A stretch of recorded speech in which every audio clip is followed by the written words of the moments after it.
Welcome back to this latest episode of Japan's Top Business Interviews. I'm your host, Dr. Greg Story, the president of Dale Carnegie Training Japan. And my special guest today is a very old friend of mine, Ross Rowbury. Ross, welcome to the show. Thanks very much, Greg. Thank you. So, Ross, can you tell us a little bit about how long you've been in Japan, how you got to Japan, some of the different industries you've worked in Japan, and what you're doing today? Okay. I celebrated my 40th anniversary of first arriving in Japan this year in February, actually. And Congratulations. That was as a Rotary exchange student in high school. Following that, and upon leaving university, I came back to Japan for my first job, which was in the finance industry, in banking and securities. And I worked at a large Japanese broker for, I think it was about 9 years, and then worked at a couple of foreign brokers before I decided that I had this wonderful idea that I would go out and start my own IR company. And so I left the industry and decided to become an entrepreneur. After about 3 months of basically doing nothing except having a good time, it became evident that it would be nice to have a constant income again. And so actually I ended up coming to the PR industry and using my background in finance to do financial PR. And now I'm running a PR company in Japan. You're not only running a PR company, Edelman, I believe, is the largest PR company on the planet, and so that's a major thing. It's a huge company, isn't it? Yeah, we're 6,500 people in, I think, 65 offices now around the world. The Japan office, when I took over, I think we were about 20-something people. It was about 10 years ago. Now we're over 80, and I think that makes us the largest foreign PR company here in Japan. So it's been a good ride. It's been 10 years or a decade of some really fast growth for the business here. Yeah, well, fantastic. Congratulations on that. Thank you. So, when you first started leading in Japan, you may have been in the financial industry at that point. You got a first leadership position, or later when you came into the PR sector.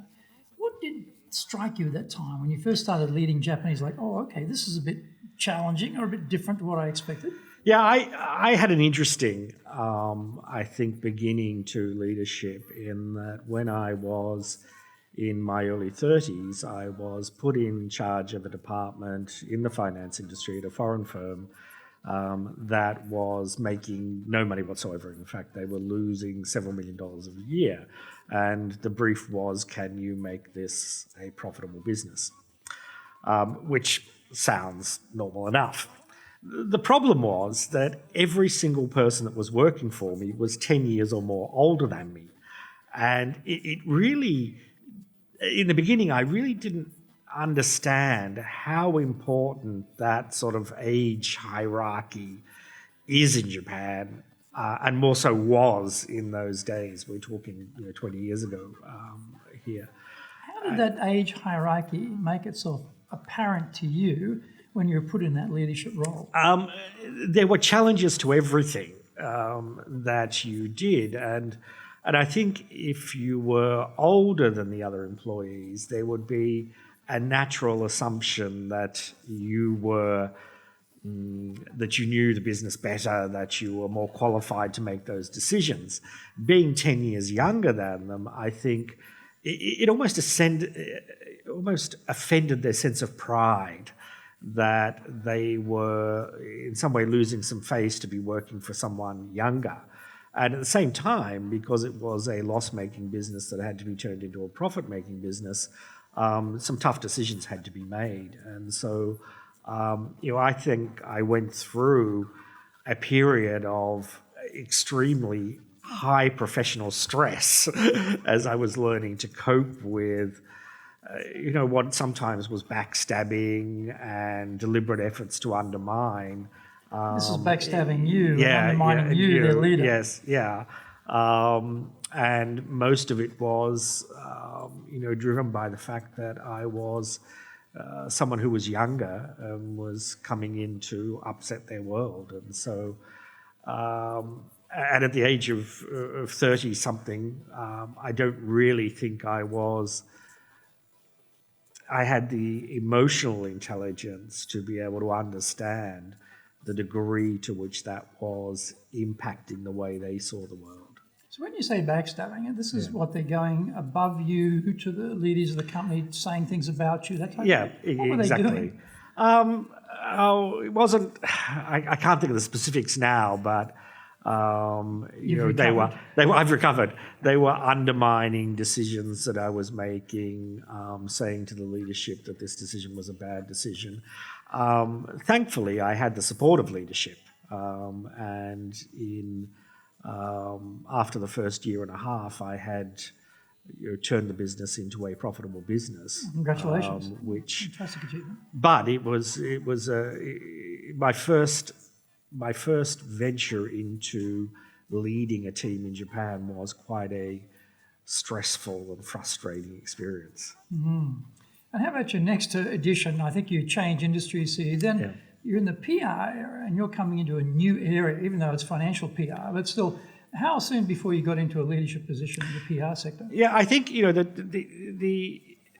the difference between the two industries, finance is one where it's very black and white, right? You're either making money or you're not making money, and it's very easy to have that making money or not making money as the primary determinant of performance for both yourself and the people that you're working with. In the PR industry, and particularly in any consulting industry, there's a lot more creativity and I guess engagement required with the client, and it's not as black and white. In the PR industry, of course, we come up with brilliant solutions for our clients' issues, but the client may not always be in a position to be able to take that advice 100%, and so therefore things have to be changed and developed. And I think for me, perhaps the more creative side of the industry was an easier industry to express those leadership skills, because I found it quite natural coming to me in terms of the way that you worked with clients, and the ability to gain respect from the people that you're working with through the work was, I think, a much easier task than what I found it to be in finance. So they appreciated your clarity around the issue with the client, or your creativity around solutions that maybe they hadn't thought of, and so they could see, oh, this guy, he's got a better view of this than we have. It's easy to follow him. Is that how it sort of went? I think so. I found it. I was a bit older, so perhaps also the age hierarchy thing was not as much of an issue. And so there was more of what I'll call that natural respect that comes from being older than the team, or the oldest member of the team, that also came in there. But yeah, definitely, I think there was, it was easier to show leadership from the front because of the ability I had to be able to do the work in terms of that consulting work and creativity. Mm. And so here you are, you go from 10 years ago, 20 people or so at Edelman. Today you've got 80. Massive growth, and particularly I think that growth has come very quickly in the last few years. Yes.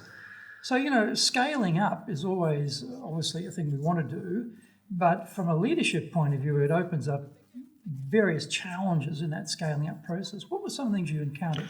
Yeah, I think I always refer to the organisation as a living thing, and depending where that living thing happens to be in its growth cycle, you have to feed it something different. At one stage it'll be okay with baby food, and then at another stage it wants hamburgers and junk food, and at another stage it needs something that's a little bit more nourishing. And the organisation definitely evolves, and I think the key thing is that the leader needs to be able to identify where those turning points or tipping points are, so that they don't become a bottleneck in that process.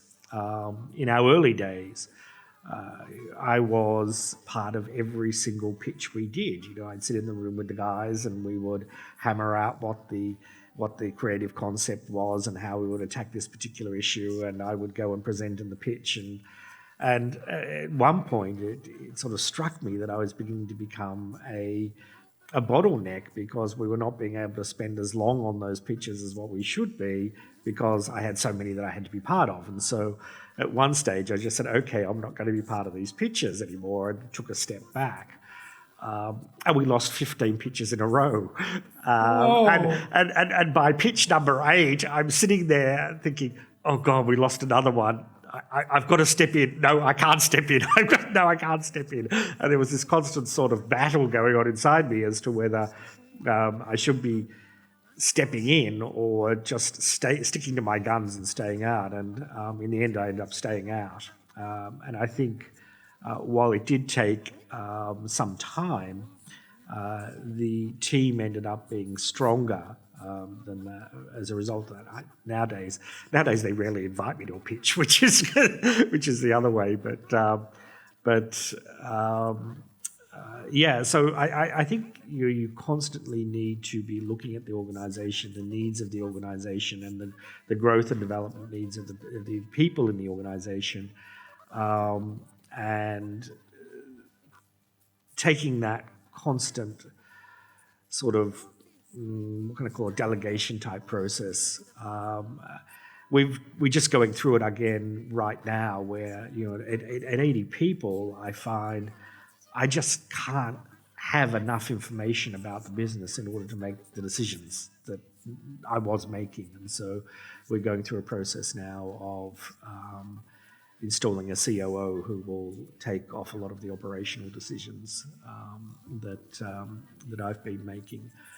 Because we're at that stage now where it's just, once again, you become the bottleneck, and that causes frustrations through the organisation. So I think one of the learnings was, to make sure you don't become a bottleneck. The other one is, and I remember when I came, before I was president at Edelman, I was COO at Pratt, and I thought that was a tough job. But being a COO and being a CEO or a president are vastly different things, right? As COO, you've still got someone who's going to support you and make the final decision and help you out. And so when I took over this business, I can remember after about 6 months or so, I went out for lunch with my old boss, who was the CEO of Prab, and he sort of said, "How are you going?" And I said, "Oh, yeah, it's going okay." And he said, "What's the most difficult thing?" And I remember replying to him, I said, "Well, I'm asked to make so many decisions every day, from stuff that really matters to stupid stuff like what colour rubbish bins should we have." And I said, in most cases, I feel like I only have about 30% of the necessary information to make me comfortable to make that decision. And he looked at me and he said, "Wow, you're lucky. I got by on 20%. And so I think that's the other thing. You never have enough information to make you fully comfortable with a decision, and yet you've got to make the decisions. And so over time, I think you become better at that gut feeling type thing. And the third thing is, the more the business grows, the less information you actually get about what's going on internally. But as the business grows and the presence of the business grows in the marketplace, the more information you get about what's going on externally. So you become a real expert about what's going on in the marketplace and what's going on in the world. But sometimes the information that you need, once again, from the organisation is not really coming up to the extent that you would really like it to. But I think that's one of those delegation triggers as well, that you need to sort of delegate the decision-making process to a level where people are receiving that information. Are you doing business with Japan? Do you really know how things work? Japan Business Mastery provides the answers. Do you have the right networks and know how to create them? Do you know how to get on the same wavelength with Japanese buyers? Do you know what being trustworthy looks like from the Japanese perspective? Japan Business Mastery is based on more than 30 years experience in Japan and will become your go-to guide. Want to succeed in Japan? Buy Japan Business Mastery now. And you also, in the past in our discussions, you've talked about how the globally the business is actually evolving and shifting, even changing, the calibration of what you actually even do. So you start bringing in a completely different type of human being into the mix that wasn't there before. So what have been some of the struggles and challenges of trying to simulate that part of the new part of the business? Yeah, so to put that simply, when I was starting out in PR, and to put it very simplistically, someone would say, can you get this pen in the newspaper? And you'd say, oh yeah, Greg Story over at the Financial Times, I know him, he loves pens. And so I'd ring Greg and say, hey Greg, he'd say, oh yeah, I'd really like to write that story, but I just wrote about pens last week. And then you think, okay, fine, well, there's Mr. Takahashi over at the Nikkei, his wife likes pens. And then you would talk to them and you get in, and a story about this pen would appear in the newspaper, and people would read it and they'd go out and buy the pen. Job done. It's now, of course, much more complex. People don't read the newspaper for a start. And if they do read the newspaper, they're not going to spend time reading a long article about pens. And so the first trick is, how do you grab people's attention? And even once you've got their attention, in 3 seconds, they're going to be sort of moving on to something else. And so you have to create a very strong narrative or storyline that makes them almost instantaneously understand why it's relevant or important to them, or they're just not going to stay there with you. And then you have to go turn it into what we call amplification, which is an event or getting in the newspaper or magazine or social media or some sort of amplification like that. So it's a much more complex process. And it requires a lot more specialization in areas like planning and creative and artwork and social media and digital and things like that. So when I was young and doing this, in the shower in the morning, you'd be the creative guy, and then, coming in on the train on the way, you'd be the planner, and you'd be thinking, and by the time you got to work, you'd be the brainstormer, and you did all those jobs yourself, or in the context of the team. Now, it has to be so creative to get people's attention that, being the creative guy in the shower doesn't really cut it. You've got to have someone whose skills are in that area. And so we're hiring creatives, and we're hiring planners, and we're hiring people from different backgrounds. This presents a couple of issues. The first one is, and this was really surprising to me, to be honest, this was really surprising. Not everyone speaks the same language. Depending on which company you come from, or depending on which industry you come from, the same words can mean very different things. Give me an example of that. Well, we I think still, even now, have maybe 3 to 4 definitions of project manager. So in Edelspeak, in Edelman, a project manager is the person who is managing the finances of that particular project, making sure that all the paperwork is done, that the invoices are getting issued, that the relationship between revenue and out-of-pockets is correctly inputted into the global financial system. That's our definition of project manager. If you come from an ad agency background, then a project manager is more someone who oversees the whole project and might be looking to work out how you do the particular event or how you do things. And then other ones, project manager means a resource manager who's sort of deciding which resources are going to be allocated to that. And you'd be amazed that people think that their definition is the only one that is in existence. And so you're having a conversation around a table thinking that everyone is understanding what you're saying, but in fact, there are very, very different interpretations of that. And very, very different cultures. We found, for instance, that the pace that we work at in terms of pitching for business, which is almost on a weekly basis, is perhaps much faster than some of the ad agencies, which tend to have work at a much larger scale, but only pitching for it every couple of months or so. And so over the years, we've come to understand that there are subtle differences. Like when we talk about creative, it's got to be what we call quick creative, because it's got to be something that we can pull together in 1 or 2 weeks rather than spending 3 months working on. And our creative is what we call commercial creative or attention creative, rather than just creating something beautiful or some nice catch copy. And it's got to fall back into the narrative that we talked about in order to gain people's attention. So yeah, there were a lot of differences that we needed to overcome, and it was really hard work. I can remember Richard Edelman coming to town a couple of years ago, and I was in the car with him, and I turned to him and I said, "Richard, this is really hard work. This, we called it a pivot internally." I said, "It's really hard work. It's the hardest job I've ever done." And most of it was just about how you meld those different cultures and get people to understand How do you each do other. Well, through a lot of trial and error, I made mistakes myself.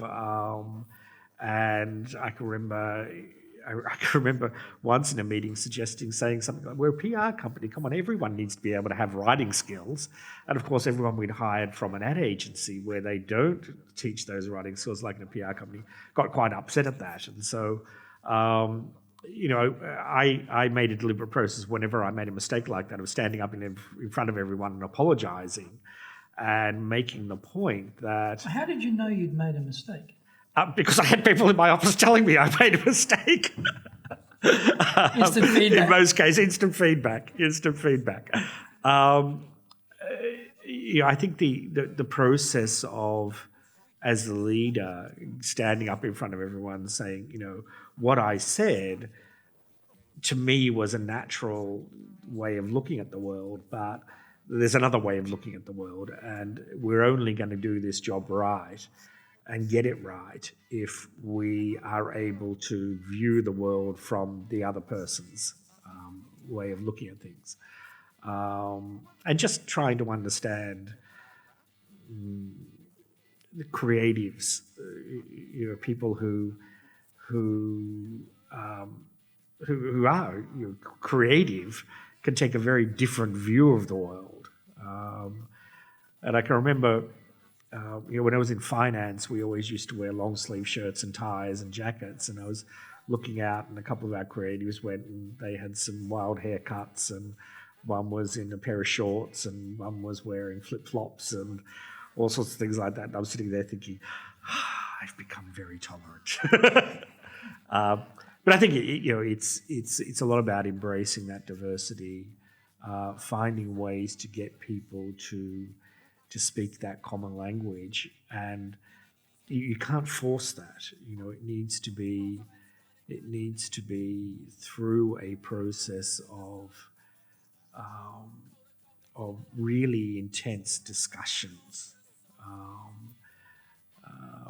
There's a book called Fierce Discussions, Fierce Conversations, and it talks about the fact that in some cases it's just about having those conversations over and over again, and over time you are enabled to get to a point where those 3 different definitions of product manager have actually melded into something that's unique for us, and that's where we want to be.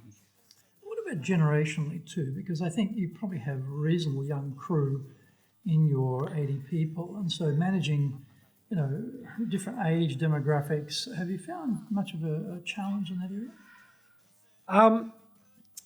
So the other day, one of my junior staff asked me if I was a fan of the Beatles when I was younger, and I had to sort of show them the math and say that was my parents' generation, not my generation. But in our industry, because of the digitalization of what we do, because of the increase in social media platforms, it doesn't really matter which generation you come from. there is ample space for you to make a great contribution to the discussion or the solution. And I think we, as a culture, have that. I remember years ago we did some work. Paul Allen, the co-founder of Microsoft, who's passed on now, had discovered the Japanese battleship Musashi lying on the floor of the ocean off the Philippine coast. And I got a call at 5 a.m. in the morning and said that they, wanted to help amplify this. And so we took on the work. We flew someone over to stay on his yacht and did everything. And we engaged and got NHK to do programs. There was a lot of media coverage. And this was the 70th anniversary of the war, so it was quite a big piece of news. And it was coming to a closing, and they were going to move off and go and find their next wreck. And we had, how do we get closure on this? And I'm sitting there as the old guy, and I'm saying, listen, we've got to have him and the captain of the ship come to Tokyo, do a press conference, and we'll have a few veterans of people that built the ship or are on the ship, and we'll do it that way, and that'll be the way that we'll close it off. And some of the young ones said, no, we need to have a live stream. And I was sitting there and I said, no, a press conference with real people there. Who's going to watch a live stream of some guys in suits with lights at the bottom of the ocean, showing very small parts of the ship? Anyway, I got outvoted and we did the live stream. And so we had a group of divers dive down, and they were basically showing parts of the ship for an hour on this live stream. We had 500,000 viewers at this live stream.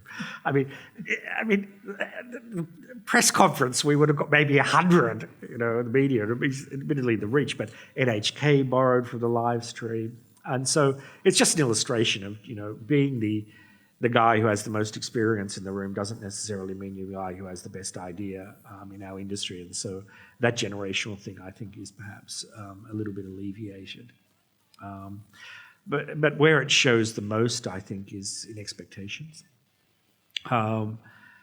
We grew up in a world where there was a very implicit social contract between the employer and the employee. Even if you change jobs, basically you trusted your boss to look after you, give you a bit of leeway to help you grow, and pay you a decent salary, and people would therefore trust the organisations they work for, and were quite happy to just go on and do the job. That doesn't exist anymore, particularly for a lot of the young people. In Japan too? In Japan too, definitely. And I think there is a lot of anger amongst young people, not referring necessarily to Greta Thunberg, but I think young people at the moment are in a very... We grew up in a world that was ordered, right, and had some sense of order to it. Young kids today grew up in a world that has no order to it, and it's just a flood of information, and you see the ugly side of everything. At least us living in that world, we can throw back to the days of order. The young kids don't, and so there is a much greater that social contract doesn't exist. That trust doesn't exist, and so. Well, you also do your own trust barometer. Yeah, exactly, and it's very evident in that as well. And I think you told me that you've seen quite a big shift in the last couple of years. Could you talk a bit about that? Yeah, and it is about people have lost trust in the institutions, and it's the result of a couple of things. It's the result of corporate and government scandals. It's the result of people being able to see the underbelly. I often use the United States under Trump as an example. When we were growing up, and you read about America was the country where anything was possible. America was the country that was in the forefront of women's rights. America was the country where anyone could do anything, and it was just this amazing place that we were all taught.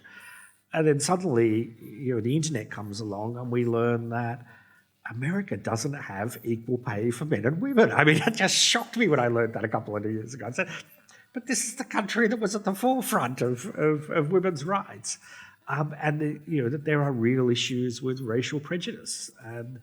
And you see the ugly underbelly. It's not just America, it's of any country or any issue at the moment that you didn't used to see. And so therefore, there is a natural dissipation of trust, I think.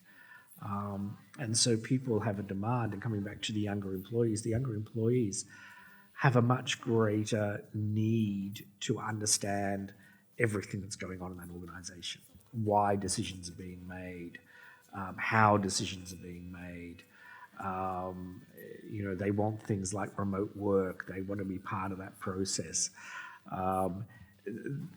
The difference between home and work doesn't exist. I mean, we would walk out of the office at 5 o'clock and people wouldn't contact you because there was no way to contact you. Now, you go home and you're still online, and so therefore the barrier between work and home splits, and so you get the same thing where they wear sports socks to work under their suits, and old guys like us look at the sports socks.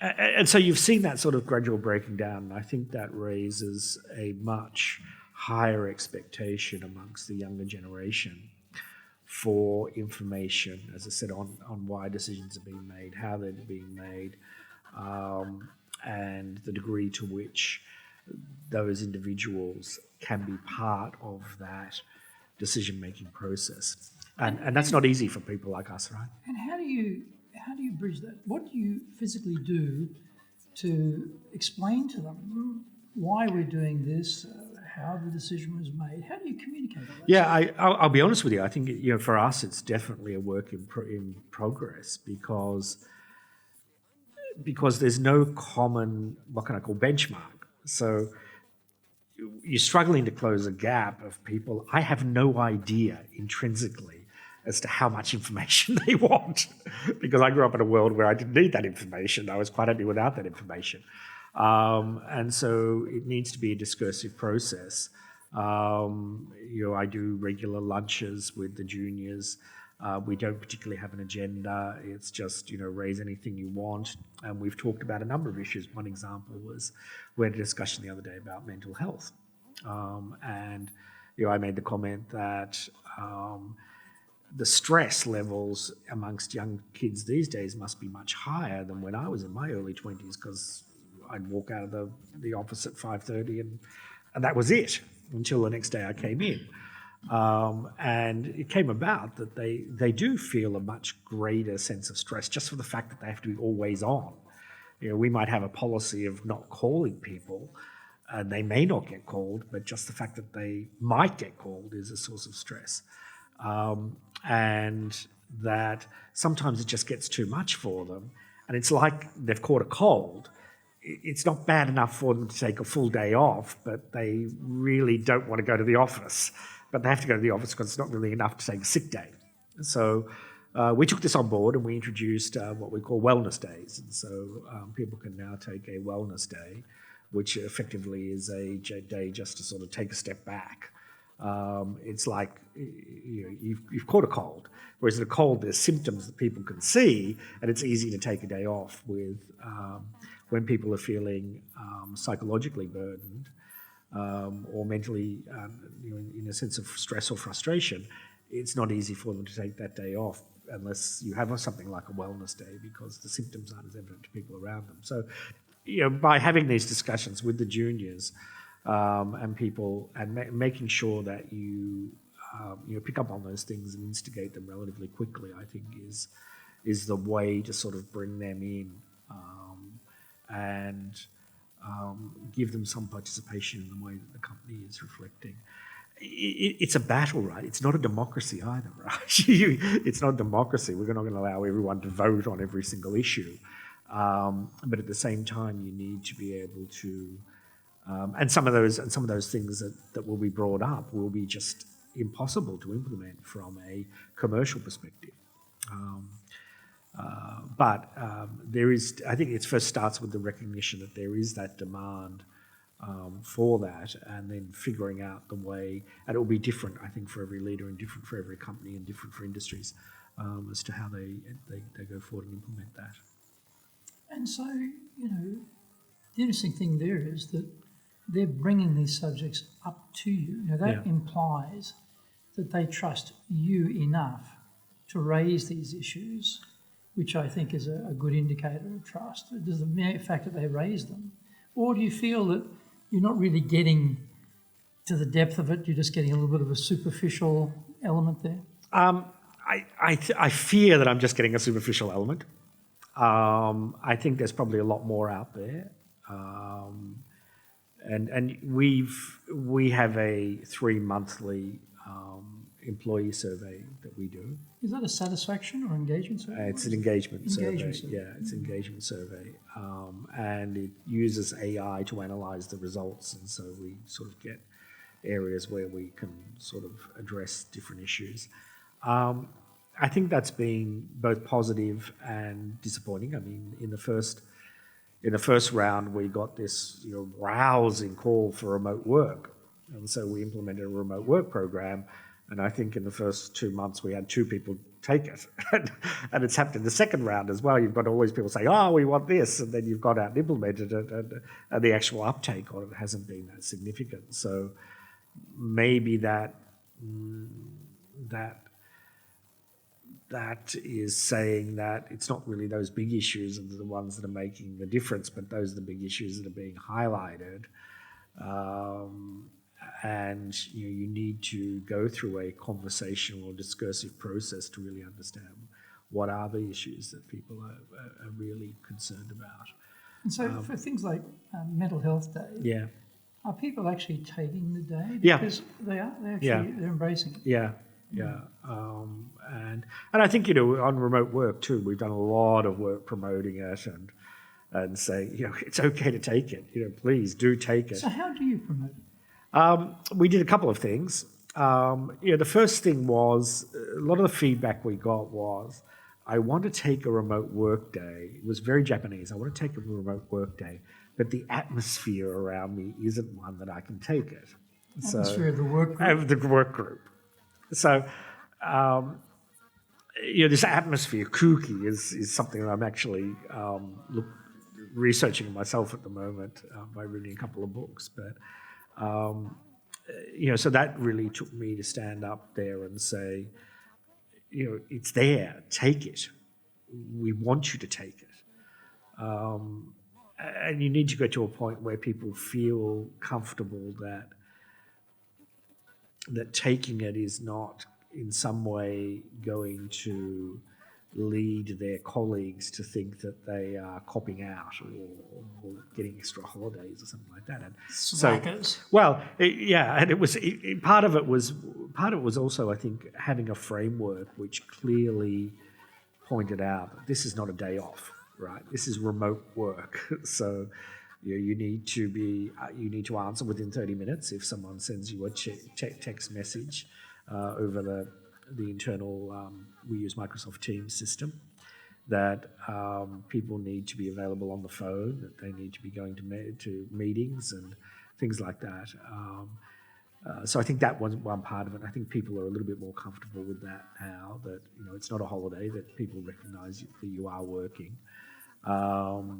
And it was just a continual process of repeating those rules, making sure that there was a way for people to go and ask HR. We have a program of highlighting we use Workplace at Work, of highlighting different people and how they use it.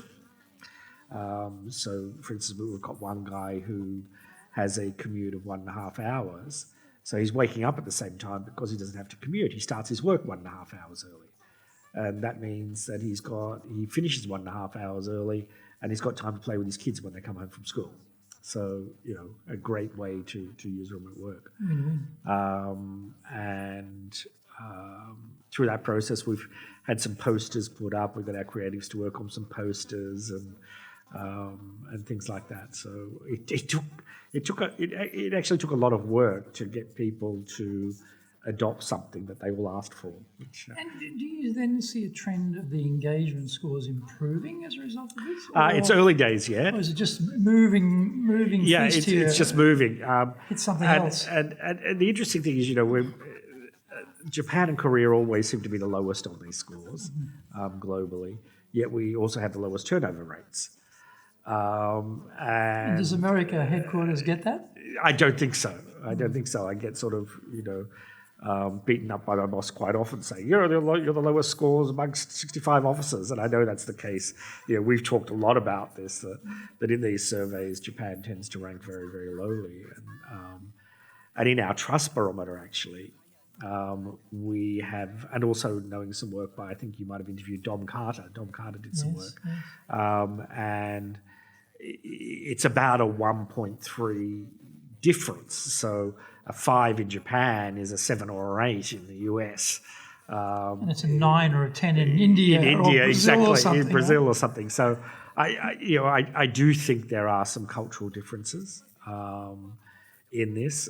It's really hard to get head office to understand those, and I know that's something that a lot of people working in businesses in Japan struggle with. But I think we need to still be dedicated to the process and try and move that needle at least, even though it may be in the lowest, that it's slowly moving upwards within the context of that low. Do you do any sort of comparison across Japan? Because, as you say, culturally, on a scale of 1 to 5, Japanese think 3 is a good score, which just murders you in any sort of engagement surveys. But if you compared, say, Edelman's results with other industries in Japan, relative comparison there, do you ever do that? No, I haven't. And unfortunately, while the particular service we use for these surveys is extremely good and can cut the data in many, many different ways, that's one way it can't cut it. Oh. It compares us with other industries globally, but it can't compare us with other industries just based in Japan. Oh, what a shame.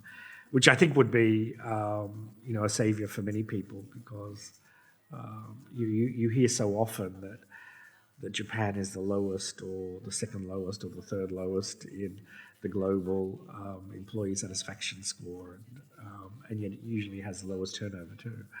And you've got someone sitting in a foreign country extrapolating out what that actually means and telling people like you and me that we've got to get our act together and improve those scores somehow, Yeah. So one of the elements of innovation, of course, is to be engaged to the point that you actually care enough to want things to get better. So if we sort of just put the engagement scores aside for the moment and think about how do you get creativity, innovation going in the team? Now, you've got, as I say, you've got more creatives coming into the team from outside than you had before, but just not talking about that group specifically, but just generally speaking across the board, how do you get more innovation, more creativity out of the whole team? Yeah. And in fact, when we started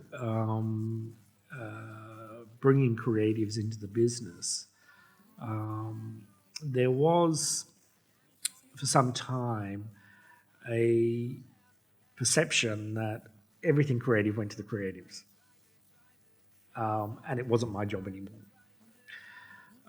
Where what we actually want to happen is the opposite, that people understand that creative is not just about creativity in the work. It's not about having a beautiful poster or a great catchphrase or a really creative idea for how we might be able to get this pen put in the news, in social media.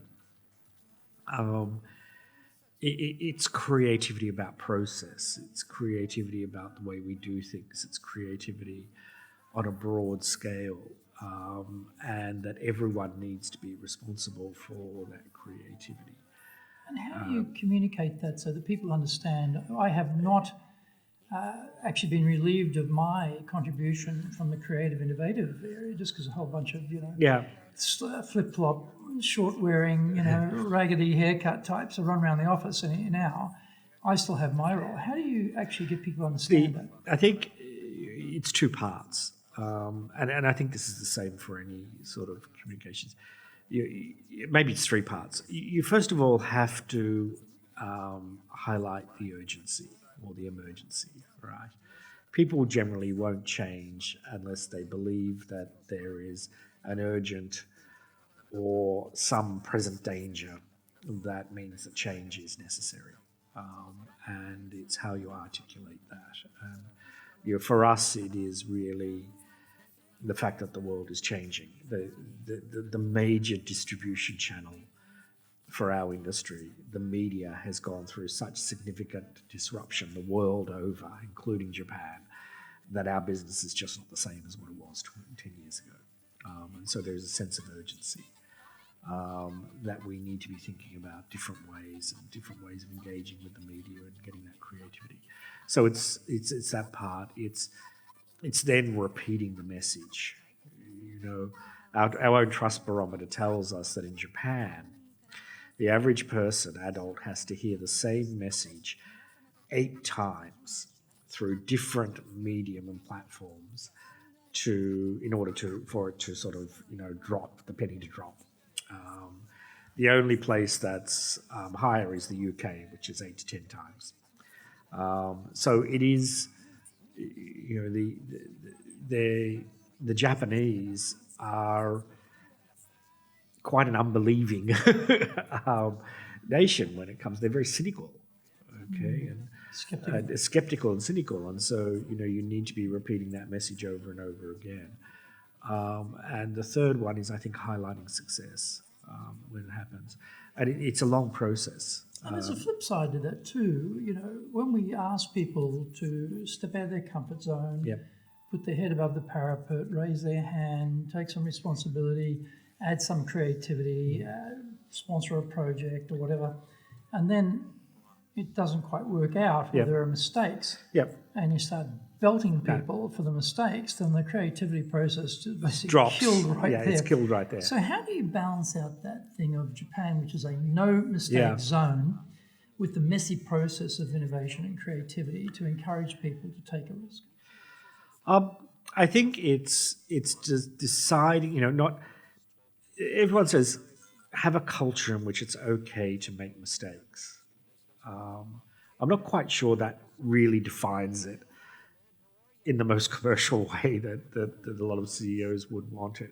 I think Richard Edelman, once said, "We're okay with little mistakes. Okay, we're okay with little risks. We don't want to ruin the business by making a big mistake or taking a big risk." And so I think it's about defining those parameters of risk. These days, a relatively small mistake can actually result in quite a significant impact to the business. And so I'm not quite sure that in these days, with the internet and communications as fast as what they are, that saying, it's okay to go out and make mistakes is exactly the right message. I think it needs to be refined a little bit more with some parameters around, what sort of mistakes it's okay to make and what sort of mistakes it's okay not to make. And in our case, for instance, we certainly want to be able to be creative in the way that we're looking at finding solutions to the client's issue, but we certainly don't want to expose their reputation to any significant negativity.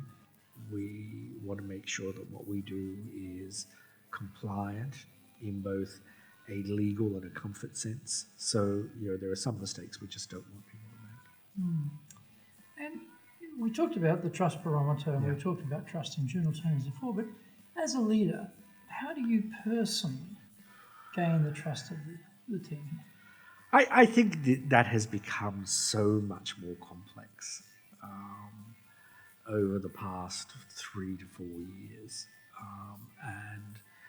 And I think personally I'm still sort of struggling with how to do that because I think there is just now so much more diversity in what people want from you as a leader. And I often say that, it's so much easier to be a leader where there's no diversity. The military must be a wonderful place to be a leader. You learn things that you just apply them. I think you need to. If you think you can be a leader that keeps everyone happy, you're never going to be a good leader.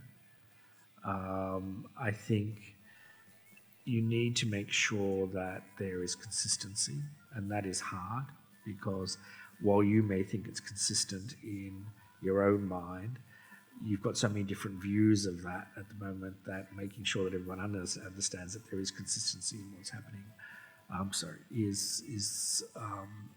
is also important.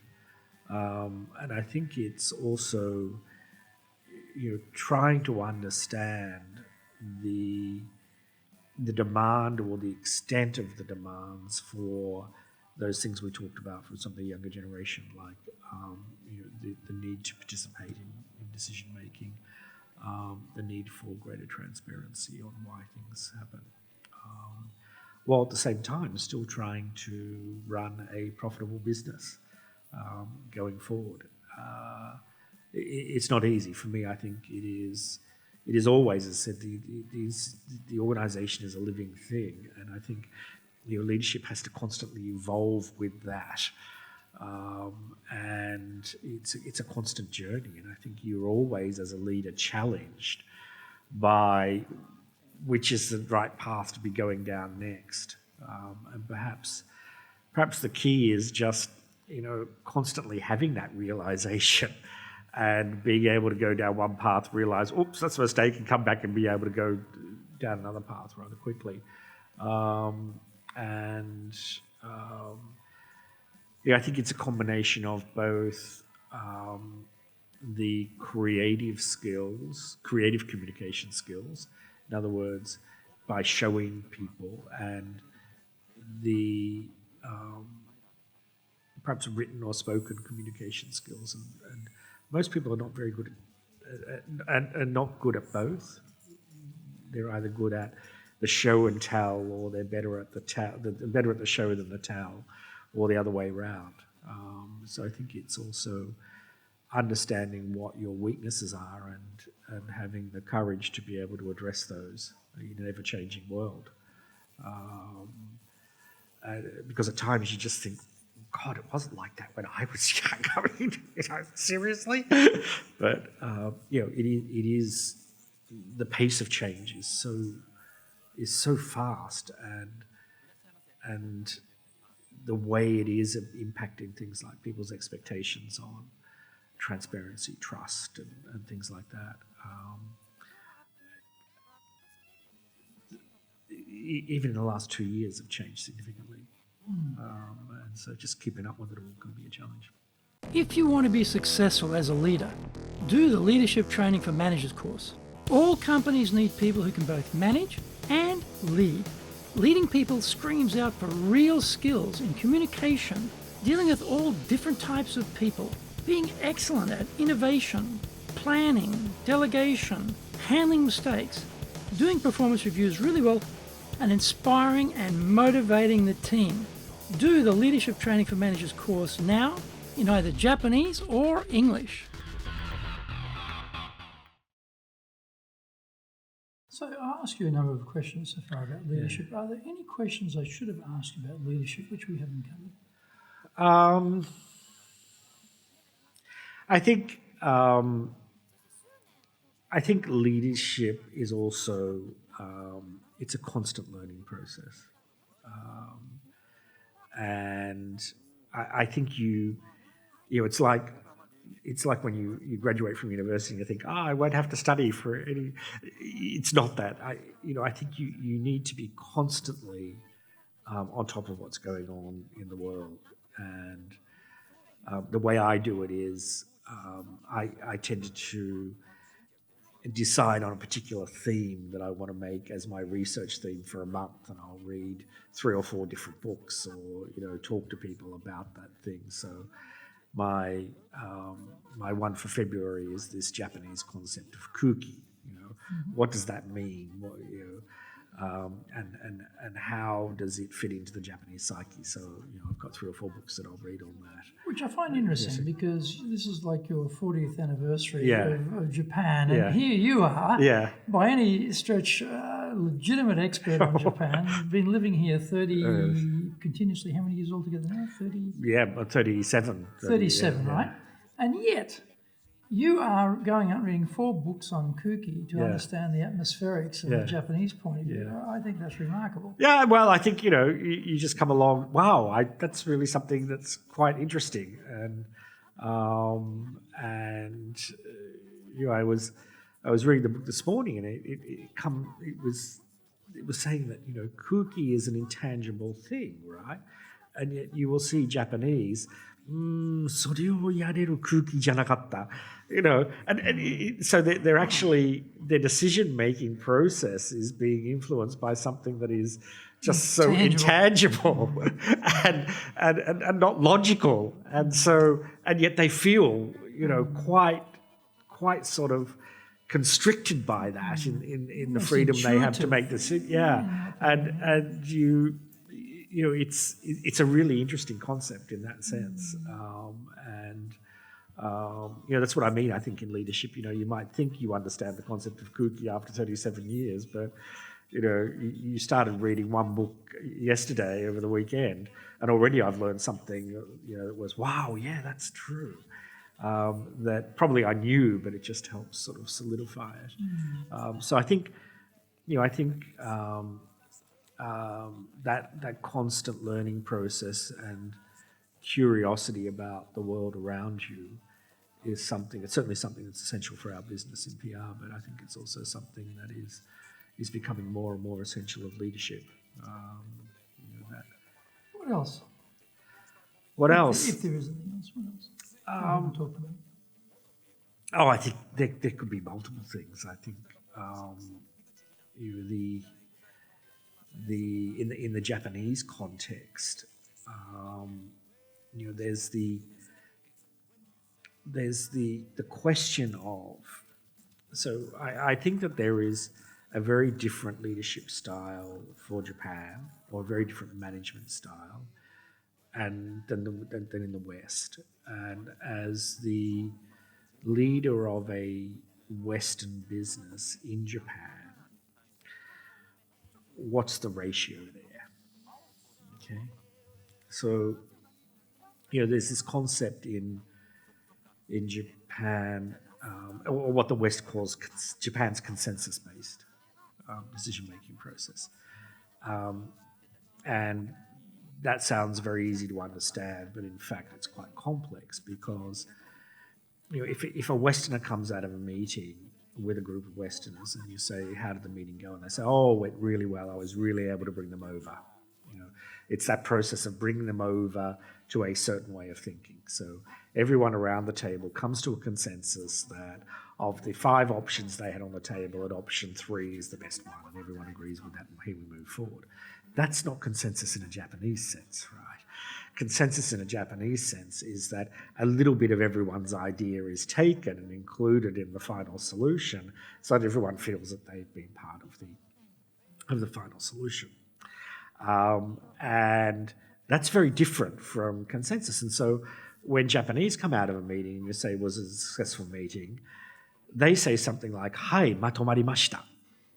Right? Matomarimashita means that you were able to bring it all together into one. And so they're two different views of what consensus is. Now, that's fine.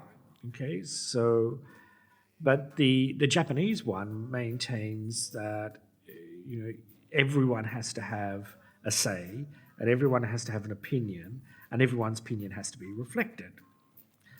And that slows things down incredibly. So as a manager in a Western firm in Japan, do you really want to adopt that way of thinking, or do you centralize decision-making in a more Western way because it's more speedy?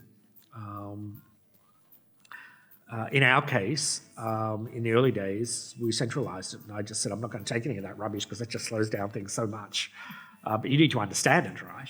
But I think now we've got to the number of people we are, And coupled with this sort of generational thing about wanting to have more input into the process, I think organisationally we are getting more and more demand, to have a say in that process. So your company's becoming more Japanese. It's becoming more Japanese, and So I think, and there are many different examples of that, right? Does that sort of start when you get to like 50 people or 60? Did you notice that it was like at a certain mass point, does the sort of needle move? It's an interesting question. I've actually never thought about it, but if I were to just off the top of my head answer that, I think it's probably 70 people. Right. And that's the same number that it becomes difficult for you to understand everything that's going on. You can't actually see everything that's going on, and communication becomes a lot more difficult because not everyone's there to hear what you're saying at all time. So yeah, maybe it's about 70 people, and so maybe when you get to 60 people, you actually build another company rather than sort of go over that number. So it's, if you think about it, say someone's going to be posted to Japan, they're usually a 3 to 5 year posting, and they don't know Japan, and they're going to come here. In addition to the things that we've talked about, what would be some advice you'd give that newbie to Japan? So there are two pieces of advice I always give to newbies to Japan. And one is quite simple, that in Japan, you can do anything.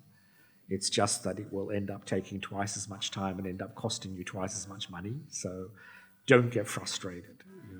I see so many people that have come from other parts of Asia in many cases, and Japan is just so slow, and they get really, really frustrated. But it just gets done so much better in the end. It's just whether you spend time fixing it up after you've done it, or whether you spend it at the front end.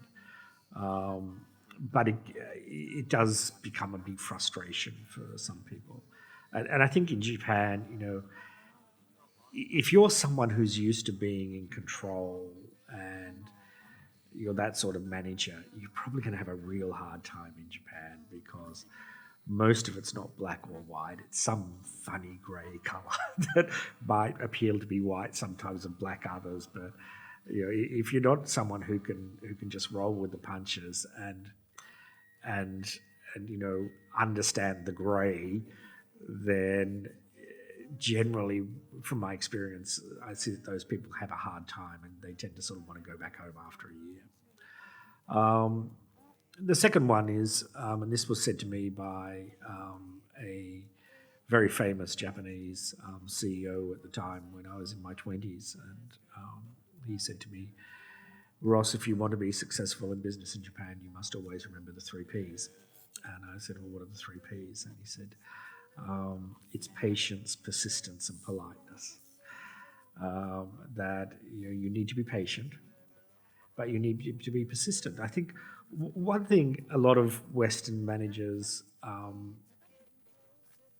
don't get about Japan is it's okay to make the ask, okay?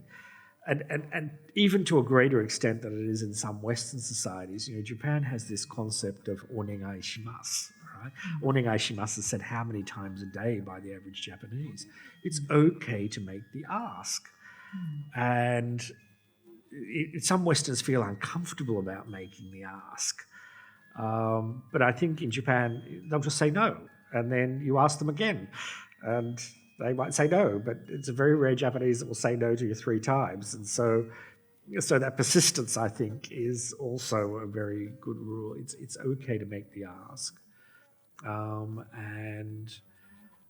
I've been amazed at, I remember my father-in-law saying to me years ago, keep every single name card you ever exchange, because even 10 years later, you can ring up that person and say, "Hey, we exchanged name cards 10 years ago. Can I come over and ask you for a piece of advice?" And that person will acquiesce to that. I'm thinking, wow, really? It does happen. It does happen. And so, yeah, persistence, and then obviously politeness, I think, is really important. While you're trying to be patient and trying to be persistent, don't lose the politeness. They're the two things that I always say to newbies. There are countless other things. Never tell any of your employees it's their responsibility, because that means something totally different in Japan. What does it mean? Well, I think in our construct, that's your responsibility. Is particularly if they use it in, they've learned some Japanese and they say "anata no sekinin desu." I mean that to a Japanese just means that, if anything were to go wrong, then it's harakiri. That is the worst thing you could ever say to someone. It's ritual suicide for you. Yeah, it just makes them shrink into this sort of little scared, like the kangaroos in the headlights back at home. The correct way to say that in Japanese is to say "omakase shimasu," "ichi ni shimasu."